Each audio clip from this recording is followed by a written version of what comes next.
ध्रुव को हवा में उड़ते देख बख्तावर काफी ज्यादा हैरान हो गया और वो इस बारे में सोच ही रहा था कि ध्रुव अचानक से आसमान में कहीं गायब हो गया।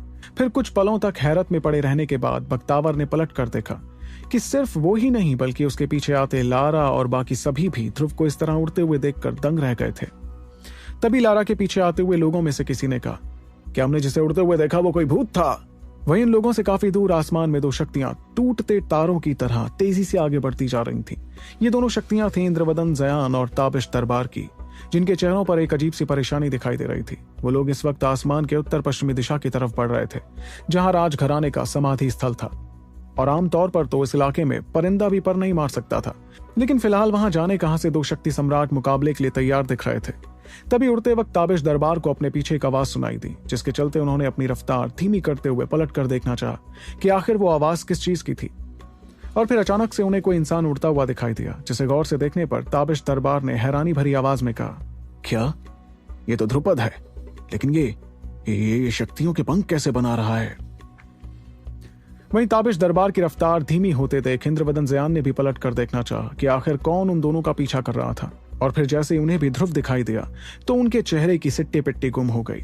लेकिन ये दोनों बुजुर्ग किसी नई पीढ़ी की तरह नादान नहीं थे, और इसलिए हैरत में पड़ने के बावजूद ये लोग महसूस कर पा रहे थे कि ध्रुव भले ही हवा में उड़ पा रहा था, लेकिन उसके शरीर से निकलती शक्तियां किसी दक्ष रैंक के योद्धा की ही थीं।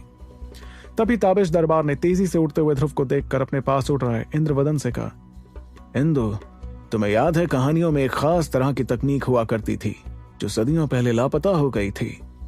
और ताबिश की बात समझते हुए एक पल के लिए तो इंद्रवदन की आंखें बड़ी हो गईं, जिसके साथ उन्होंने हड़बड़ाते हुए कहा, तुम्हारा मतलब ये तो वो उड़ने वाली खास तकनीक है।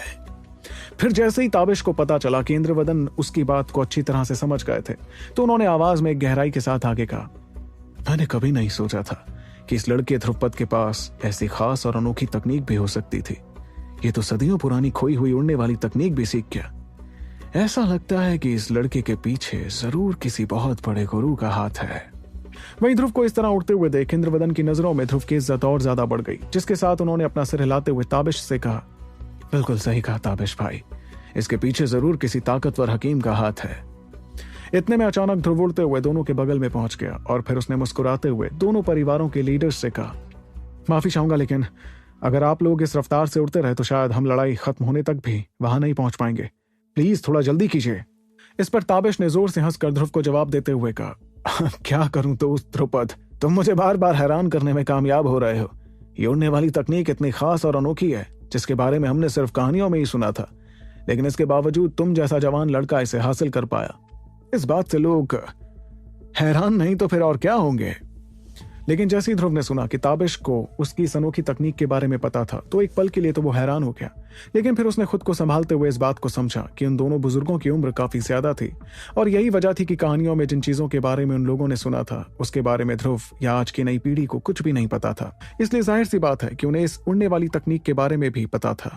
तभी ध्रुव ने मुस्कुराते हुए ताबिश को जवाब दिया, ये अनोखी तकनीक तो मुझे इत्तेफाक से मिली ताबिश जी, सच कहूं तो शायद मेरी किस्मत बहुत अच्छी है। इतना कहकर ध्रुव ने तुरंत अपनी नजरें आसमान के उत्तर पश्चिमी हिस्से की तरफ करते हुए दोनों बुजुर्गों से कहा, मेरे ख्याल से हमें अब और देर नहीं करनी चाहिए, नहीं तो कुछ भी हो सकता है। और ये कहते ही ध्रुव तेजी से पंख फड़फड़ाने लगा, जिसके बाद वो तेज रफ्तार से उस दिशा में आगे बढ़ने लगा। वहीं ध्रुव की बात सुनते ही दोनों बुजुर्गों ने अपना सिर हिलाते हुए कहा, चलो जल्द से जल्द चलते हैं वहां।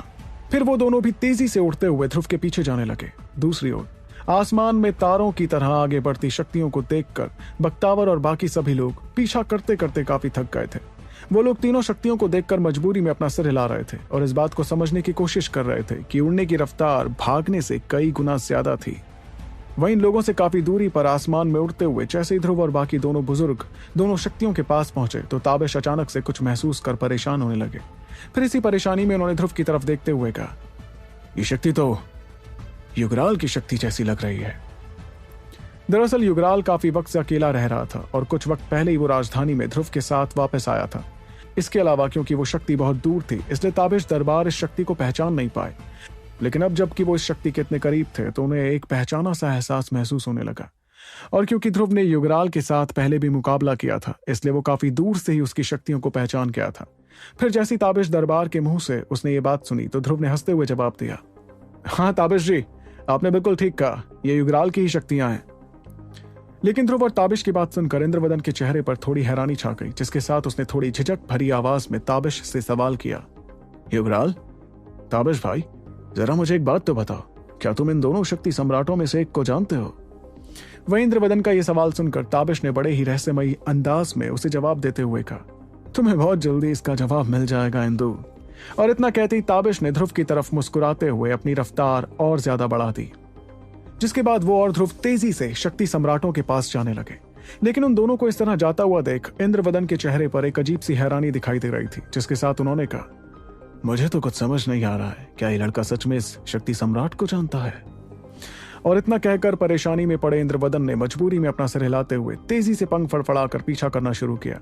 फिर जैसे जैसे ध्रुव और बाकी दोनों बुजुर्ग शक्ति सम्राटों के करीब पहुंचते गए तो वो अपनी रफ्तार कम करने लगे, जिसके बाद तीनों ने समाधि के बीच से निकल रही दो शक्तियों को देखा, जिसे देखकर तीनों के चेहरों पर घबराहट दिखाई देने लगी। वो लोग देख रहे थे कि जो शक्तियां फिलहाल उनके सामने जल रही थी, उसमें से एक सफेद रंग की शक्ति थी तो दूसरी पीले रंग की, और इन दोनों शक्तियों की चमक के बीच में दो इंसान एक पल के लिए दिखाई देते और फिर अचानक कहीं गायब हो जाते। वहीं जैसे जैसे दोनों रंग की शक्तियां एक दूसरे से टकराती तो शक्तियों का एक तेज धमाका दिखाई पड़ता, जिसके चलते ध्रुव और बाकी दोनों अपने अपने दिल थाम लेते। वो तीनों देख पा रहे थे कि इस इलाके का अंधेरा गायब हो चुका था और शक्तियों से निकलती रोशनी को देखकर ऐसा लग रहा था जैसे फिलहाल दिन का वक्त हो। इसके अलावा तीनों ने महसूस किया कि उस सफेद रंग की रोशनी में एक अजीब सी ठंडक थी, जिस वजह से आसपास की नमी भी काफी बर्फीली महसूस हो रही थी। वहीं दूसरी ओर वो पीली रोशनी इस सफेद रोशनी से काफी अलग थी। वो शक्ति काफी ठोस मालूम पड़ रही थी, जैसे कि वो किसी जमीन की तरह कड़ी थी, और दोनों के बीच मुकाबले में वो पीले रंग की शक्ति सफेद शक्ति से आसानी से बच रही थी। तभी अचानक दोनों शक्तियां एक बार फिर टकराईं और पीले रंग की शक्ति में से एक तेज हंसने की आवाज सुनाई दी। बूढ़े युगराल, मैंने कभी उम्मीद नहीं की थी कि इतने सालों तक तुम्हें नहीं देखने के बाद जब मैं तुमसे मिलूंगा तो तुम्हारी शक्तियां बढ़ने की बजाय कम हो चुकी होंगी। मुझे याद है कि पहले मैं भी तुम्हारे बर्फीले हमलों से घबरा जाता था, लेकिन अब वो डर गायब हो गया है। वहीं पीले रंग की शक्ति से निकली आवाज के जवाब में सफेद रंग की शक्ति से एक और आवाज सुनाई दी। बूढ़ा होगा तू सन की बुढ़ाऊ, तू तो मुझसे ऐसे बात कर रहा है जैसे तू बहुत ताकतवर हो गया है। अपनी उम्र के हिसाब से देखेगा तो इससे ज्यादा ताकतवर तो तू हो ही नहीं सकता। इसलिए अगर तू जल्द से जल्द और ताकतवर नहीं हुआ तो तेरा खेल खत्म। और जब वो वक्त आएगा तो जिस ओहान साम्राज्य के राजघराने की रखवाली तू करता है ना, उसकी तो शामत आ जाएगी। वहीं युगराल के जवाब में सफेद रंग की शक्ति से एक बार फिर आवाज निकली। अच्छा, मुझे नहीं लगता कि मैं कभी भी जाने वाला हूं। अभी तो मुझे और बहुत साल जीना है। इतनी जल्दी क्यों कहीं जाऊंगा? जाएगा तो तू फिर से। वैसे तो ये बात सुनने में ऐसी लग रही थी जैसे कोई पुराने दोस्त एक दूसरे से बातें कर रहे थे, लेकिन ध्रुव और दोनों बुजुर्ग जानते थे कि इन दोनों बातों के पीछे एक बहुत ही खतरनाक मुकाबला चल रहा था, जिसका नतीजा शायद किसी को भी अच्छा नहीं लगता। इतने में उस सफेद शक्ति वाले आदमी ने चिल्लाते हुए कहा, इतने वक्त बाद तो बर्फ का शहंशाह वापस आया है और तेरी इतनी हिम्मत कि तू मुझे वापस भेज देगा? कभी नहीं। और जैसे इंद्रवदन ने वो नाम सुना जिसके किस्से एक वक्त पर पूरे ओहान साम्राज्य में चलते थे, तो उनकी आंखें फटकर बाहर आने लगी और उन्होंने हैरानी के साथ ताबिश दरबार से कहा, बर्फ का शहंशाह? क्या ये बर्फ का शहंशाह है? अब मैं समझा ध्रुपद और तुम किस युगराल की बात कर रहे थे, लेकिन ये अभी भी जिंदा कैसे है? इस पर ताबिश दरबार ने मुस्कुराते हुए इंद्रवदन को जवाब दिया, अरे इंदु, आखिर कौन माई का लाल है जो युगराल को मार पाए?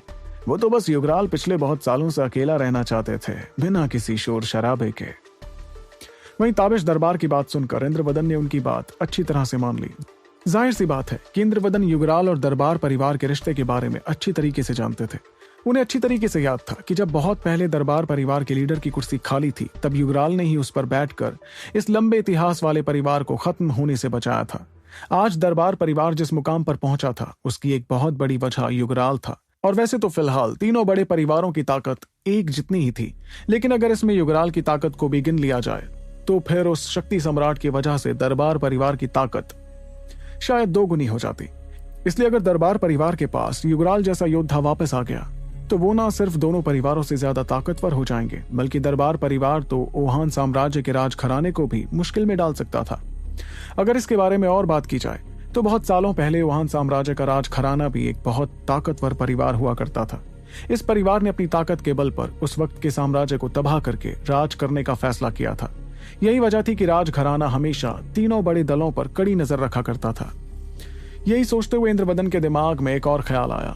ये तो थोड़ी परेशानी की बात है, लेकिन ज्यादा परेशानी की भी नहीं। इंद्रवदन जानते थे कि युगराल के लौटने पर दरबार परिवार ताकतवर हो गया, लेकिन लारा की वजह से जयान परिवार के अंबरदल से बहुत अच्छे रिश्ते थे।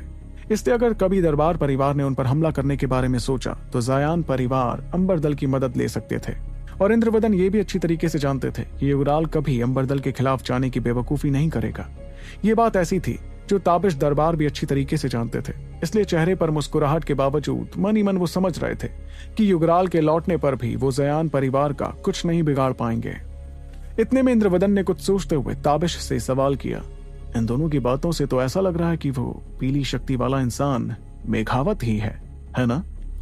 इस पर ताबिश दरबार ने मुस्कुराते हुए इंद्रवदन को जवाब दिया, हाँ, और कौन इतनी हिम्मत कर सकता है युगराल से इस तरह बात करने की। वहीं जैसे ही ध्रुव ने देखा कि वो दोनों शक्ति सम्राट जिंदगी और मौत की लड़ाई नहीं लड़ रहे बल्कि सिर्फ प्रैक्टिस कर रहे थे, तो ध्रुव ने राहत की सांस लेते हुए मजबूरी में कहा, इतनी हड़बड़ाहट के साथ हम लोग यहाँ आए और यहाँ कर हमें पता चल रहा है कि परेशानी की कोई बात नहीं है, ये दोनों तो सिर्फ प्रैक्टिस कर रहे हैं। वहीं ध्रुव की बात सुनकर इंद्रवदन खुद को उससे सवाल पूछने से नहीं रोक पाए और उन्होंने कहा, अजीज दोस्त ध्रुपद, क्या तुम भी युगराल को जानते हो? वहीं इंद्रवदन का सवाल सुनकर ताबिश दरबार ने उन्हें हंसते हुए जवाब दिया, जानता है? अरे भाई, इसकी वजह से ही तो युगराल वापस लौट पाए हैं। सच में दरबार परिवार इस लड़के का एहसान कभी नहीं भूल पाएगा। ताबिश की बातों से ऐसा लग रहा था जैसे ध्रुव और दरबार परिवार के बीच एक बहुत ही गहरा रिश्ता था। वहीं ताबिश की बात सुनते इंद्रवदन के चेहरे पर एक बार फिर हैरानी छा गई, लेकिन फिर उन्होंने खुद को तुरंत संभाला। फिर ध्रुव की तरफ देखते हुए उनके चेहरे पर उसकी पहचान पता लगाने की इच्छा साफ झलकने लगी, जिसके साथ इंद्रवदन ने मन ही मन कहा, आखिर ये लड़का है कौन? इसने तो एक शक्ति सम्राट तक की मदद कर रखी है। इस लड़के के रहस्य को पता तो लगाना ही पड़ेगा। तो क्या इंद्रवदन ध्रुव के राज के बारे में कभी पता लगा पाएंगे? ये जानने के लिए आपको सुनना होगा the one and only RJ Rivansh के साथ सुपर योद्धा।